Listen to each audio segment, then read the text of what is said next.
for one thing, that was a question, and all problems are solved through the process of questions and answers. So the question was, why do I keep talking about racism?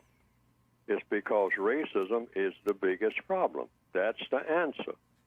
You start with the big problem, and then the little problems become easier to solve. That's the biggest problem. Now, if there's some other problem that I don't know about that's bigger than the problem of racism, then I will talk about that. I haven't found that problem.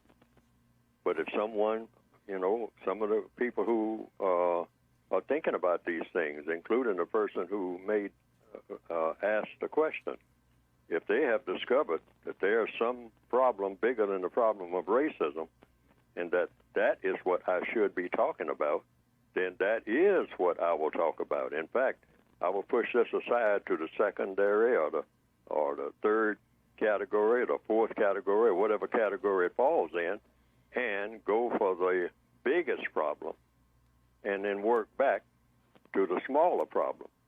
But I haven't found a bigger problem other than the problem of racism. That's why I wrote the book. Everything about the book is about racism in the form of white supremacy. Mm-hmm. That's why I keep talking about it in answer to this question. I keep talking about racism because you can't solve any other problem, major problem, without solving the problem of racism in the form of white supremacy. Mm-hmm, mm-hmm. That's the premise. Mm-hmm.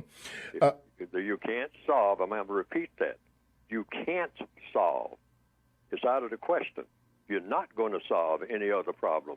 And everybody has problems, everyday problems, all kinds of problems. You're not going to solve any of those problems if you have color in your skin without first solving the problem of white supremacy.